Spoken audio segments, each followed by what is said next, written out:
ओम शांति। 28 फरवरी 2026 प्रातः मुरली। बाबा कहते, मीठे बच्चे, तुम ईश्वरीय संप्रदाय हो। तुम्हें ज्ञान सूर्य बाप मिला है। अभी तुम जागे हो तो दूसरों को भी जगाओ। जब देह अभिमान में आते हैं तो अनेक प्रकार के टकराव होते हैं। माया की ग्रहचारी बैठती है। बाबा कहते हैं, देही अभिमानी बनो, सर्विस में लग जाओ, याद की यात्रा में रहो तो ग्रहचारी मिट जाएगी। रूहानी बच्चों के पास बाप आए हैं श्रीमत देने। अभी हम समझ गए हैं कि ड्रामा प्लान अनुसार सारा कार्य होना है। इस भारत को रावणपुरी से फिर विष्णुपुरी बनाना है। अभी बाप भी गुप्त है तो पढ़ाई भी गुप्त है। सेंटर्स भी बहुत है और बच्चे भी बहुत है। अब बच्चों ने चैलेंज तो दी है और लिखना भी है। हम इस भारत भूमि को स्वर्ग बनाकर ही छोड़ेंगे। भारत बहुत शानदार था, इसको स्वर्ग कहा जाता था। हम ब्रह्मा मुख वंशालियों को ही यह नॉलेज है। इस भारत को श्रीमत पर हमें स्वर्ग जरूर बनाना है। सबको रास्ता बताना है और कोई खिटपिट की बात ही नहीं। आपस में बैठ राय करनी है कि इन प्रदर्शनी के चित्रों द्वारा हम ऐसी क्या समझानी करें, ऐसी क्या समझानी दे, एडवर्टाइज करें, अखबार में भी डाले,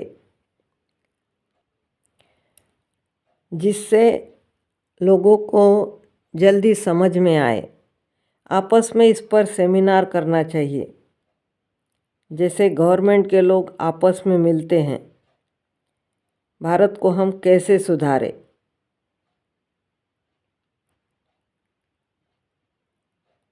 भारत में शांति और सुख कैसे स्थापन करें, इस पर भी राय करनी चाहिए। उस गवर्नमेंट का भी पुरुषार्थ चलता है। हम भी पांडव गवर्नमेंट गाए हुए हैं। यह बड़ी ईश्वरीय गवर्नमेंट है।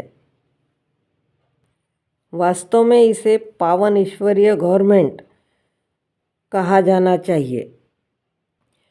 हम बच्चे ही जानते हैं कि अभी बाप पतित बच्चों को पावन दुनिया का मालिक बनाते हैं। मुख्य है ही भारत का आदि सनातन देवी देवता धर्म। यह है रुद्र ज्ञान यज्ञ। रुद्र कहा ही जाता है ईश्वर बाप को, शिव को। गाया हुआ है, बाप ने आकर रुद्र ज्ञान यज्ञ रचा था। अभी हमें बाप ने जगाया है, हमें फिर औरों को जगाना है। इस समय जिसने जैसे जैसे जितना जितना पुरुषार्थ किया है उतना ही कल्प पहले भी किया था। युद्ध के मैदान में उतराव चढ़ाव तो होता ही है। कभी माया का जोर होता है तो कभी ईश्वरीय संतान का जोर होता है। कभी कभी सर्विस बड़ी अच्छी तेज़ी से चलती है और कभी कभी कहाँ कहाँ बच्चों में माया के विघ्न पड़ जाते हैं। माया एकदम बेहोश कर देती है। लड़ाई का मैदान है ना। रावण माया राम की संतान को बेहोश कर देती है। लक्ष्मण के लिए भी कहानी है ना। लक्ष्मण माना जिस मन ने लक्ष्य लिया है ऐसा मन। अभी सभी मनुष्य कुंभकर्ण की नींद में सोए हुए हैं। हम ईश्वरीय संप्रदाय ही ऐसे कहते हैं जिनको ज्ञान सूर्य मिला है और जाग उठे हैं। हम जानते हैं हम अभी ईश्वरीय संप्रदाय जागे हैं।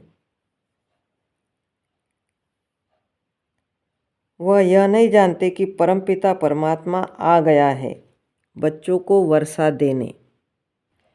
बाप भारत में ही आते हैं, भारत को ही स्वर्ग का मालिक बनाते हैं। भारत स्वर्ग का मालिक था, इसमें कोई संशय नहीं। परमपिता परमात्मा का जन्म भी यहाँ ही होता है। शिव जयंती मनाते हैं, जरूर उसने आकर कुछ तो किया होगा। बुद्धि कहती है जरूर आकर स्वर्ग की स्थापना की होगी। यहाँ हम बच्चों को राजयोग सिखाया जाता है, याद की यात्रा समझाई जाती है। प्रेरणा से कोई आवाज़ होता ही नहीं। समझते हैं शंकर की प्रेरणा होती है, तब वह यादव मुसल आदि बनाते हैं, परंतु इसमें प्रेरणा की तो कोई बात ही नहीं।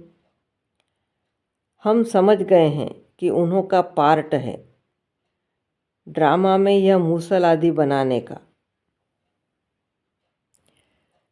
ड्रामा अनुसार विनाश तो जरूर होना ही है। गाया हुआ है महाभारत लड़ाई में मूसल काम आए, जो पास्ट हो गया वह फिर रिपीट होगा। हम गारंटी से कहते हैं कि भारत में स्वर्ग स्थापन करेंगे जहाँ एक धर्म होगा। अभी हम समझ गए हैं कि सबसे बड़ा पार्ट है शिव का, ब्रह्मा का और विष्णु का। ब्रह्मा सो विष्णु, विष्णु सो ब्रह्मा, यह तो बड़ी गुह्य बातें हैं। विष्णु से ब्रह्मा कैसे बनते हैं, ब्रह्मा से फिर विष्णु कैसे बनते हैं, यह बच्चों की बुद्धि में झट आ जाता है।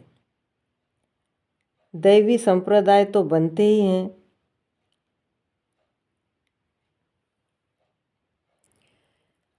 लक्ष्मी नारायण व विष्णु की पूजा भी करते हैं, परंतु उनको यह पता नहीं है कि विष्णु के ही दो रूप लक्ष्मी नारायण हैं, जो नई दुनिया में राज्य करते हैं।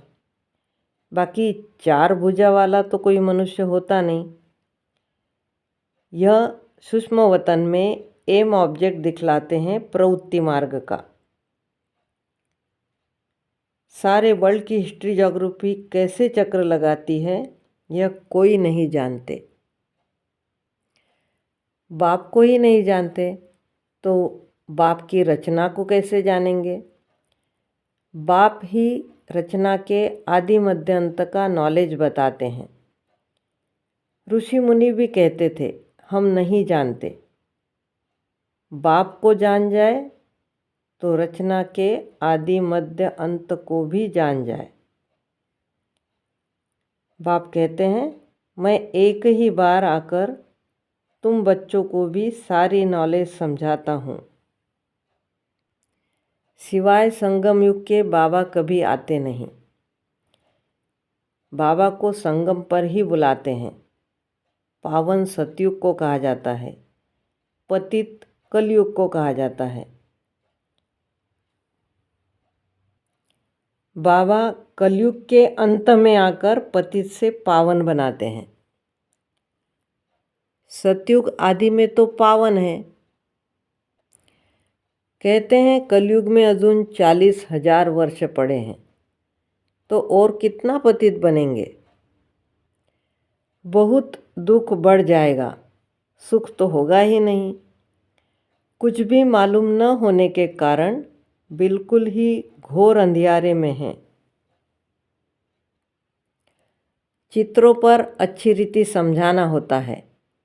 यह भी ड्रामानुसार चित्र आदि सब निकलते हैं। बच्चे समझते हैं जो समय पास होता है हूबहू ड्रामा चलता रहता है। बच्चों की अवस्थाएं भी कभी नीचे कभी ऊपर होती रहेगी। कभी ग्रहचारी आकर बैठती है तो उनको मिटाने के लिए प्रयत्न करना पड़ता है। जिनको धारणा होती है खुशी भी बहुत होती है। समझते हैं शिव बाबा आया हुआ है। अब बाप कहते हैं बच्चे तुम अच्छी रीति समझकर फिर औरों को समझाओ। गीता, वेद शास्त्र आदि पर बहुत मनुष्य भाषण करते हैं। उनको कोई यह थोड़ी ही पता है कि हाँ, ईश्वर अपना और अपनी रचना के आदि मध्य अंत का राज समझाते हैं। रचयिता ही आकर सारा ज्ञान सुनाते हैं। त्रिकालदर्शी बनाना यह बाप का ही काम है। शास्त्रों में यह बातें हैं नहीं। बाबा बार बार समझाते हैं, कहाँ भी जाओ पहले समझाओ गीता का भगवान कौन है, श्री कृष्ण या निराकार शिव। यह बातें प्रोजेक्टर पर भी समझा सकते हैं। प्रदर्शनी में चित्र सामने रखा है, उस पर समझाकर पूछना है, अब बताओ गीता का भगवान कौन, ज्ञान सागर कौन है। पूछना चाहिए, पवित्रता सुख शांति का सागर लिबरेटर गाइड कौन है। श्री कृष्ण तो हो नहीं सकता। बाबा कहते हैं, इस समय सारी दुनिया में लड़ाई झगड़ा ही है। मनुष्य भी आपस में लड़ते रहते हैं। मनुष्य में ही समझने की बुद्धि है। 5 विकार भी मनुष्य में गाए जाते हैं। जानवरों की तो बात ही नहीं। यह है विशेष वर्ल्ड। वर्ल्ड मनुष्यों के लिए ही कहा जाता है। कलयुग में है आसुरी संप्रदाय, सतयुग में है दैवी संप्रदाय। अभी हमें इस सारे कॉन्ट्रास्ट का पता चला है। हम सिद्ध कर बता सकते हैं। सीढ़ी में भी बड़ा क्लियर दिखाया हुआ है। नीचे है पतित, ऊपर में है पावन। सीढ़ी ही मुख्य है, उतरती कला और चढ़ती कला। बाबा कहते विचार करना चाहिए कि इनमें ऐसा क्या डाले जो मनुष्य बिल्कुल अच्छी रीति समझ जाए कि बरोबर यह पतित दुनिया है, पावन दुनिया स्वर्ग थी। यहाँ सब पतित है, पावन एक भी हो नहीं सकता। 84 जन्म पूरे कर फिर पहला नंबर जन्म लिया है। फिर उतरती कला से चढ़ती कला में जाना पड़े। इसमें हर एक का विचार चलना चाहिए, नहीं तो सर्विस कैसी कर सकेंगे। चित्रों पर समझाना बहुत सहज होता है। सतयुग के बाद सीढ़ी उतरनी होती है। यह भी हम जानते हैं, हम पार्टधारी एक्टर्स हैं। यहाँ से ट्रांसफ़र हो सीधा सतयुग में नहीं जाते, पहले शांति धाम में जाना है। हमारे में भी नंबरवार है जो अपने को पार्टधारी समझते हैं। इस ड्रामा में दुनिया में ऐसा कोई कह न सके कि हम पार्टधारी हैं। पार्टधारी एक्टर्स होते हुए भी ड्रामा के क्रिएटर, डायरेक्टर आदि मध्य अंत को नहीं जान सकते तो वह फर्स्ट क्लास बेसमझ है। यह तो भगवानुवाच है। शिव भगवानुवाच ब्रह्मा तन द्वारा। ज्ञान सागर वह निराकार है, उनको अपना शरीर है नहीं। हम बच्चों को बड़ा नशा रहना चाहिए। हम किसकी ग्लानि थोड़ी करते हैं। जो भी बड़े बड़े हैं उन सब के चित्र हम डाल सकते हैं। सीढ़ी कोई को भी दिखला सकते हैं। अच्छा, मीठे मीठे सिक्के लदे बच्चों प्रति माता पिता बाप दादा का याद प्यार और गुड मॉर्निंग। रूहानी बाप की रूहानी बच्चों को नमस्ते। हम रूहानी बच्चों की रूहानी माता पिता बाप दादा को याद प्यार गुड मॉर्निंग और नमस्ते। धारणा के लिए सार। भारत में सुख शांति की स्थापना करने व भारत को स्वर्ग बनाने के लिए आपस में सेमिनार करना है।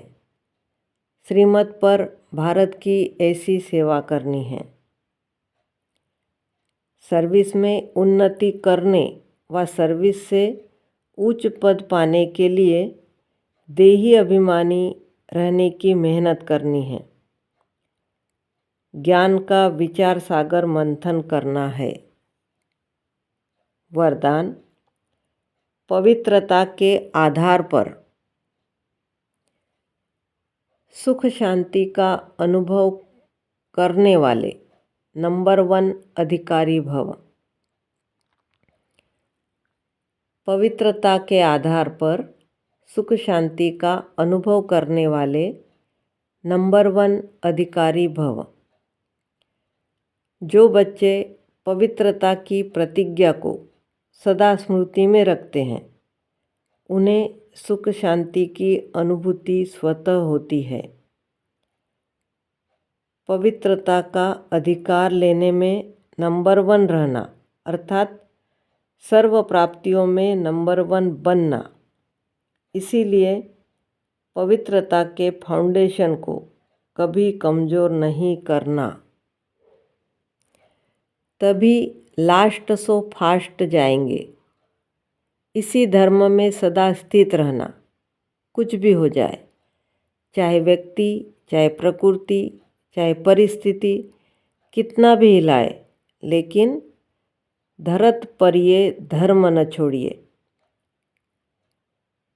यानी जमीन पर गिर गए, शरीर छोड़ना पड़े, फिर भी धर्म नहीं छोड़ना है। स्लोगन, व्यर्थ से इनोसेंट बनो तो सच्चे सच्चे सेंट बन जाएंगे। व्यर्थ से इनोसेंट बनो तो सच्चे सच्चे सेंट बन जाएंगे। अव्यक्त इशारे, एकता और विश्वास की विशेषता द्वारा सफलता संपन्न बनो।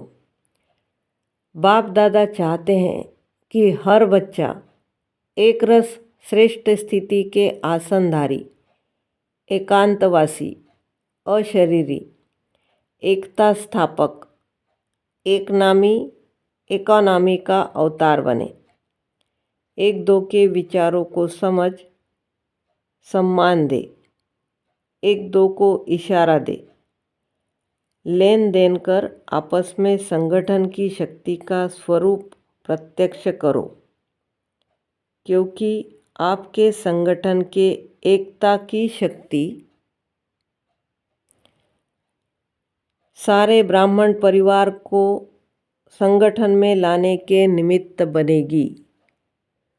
ओम शांति।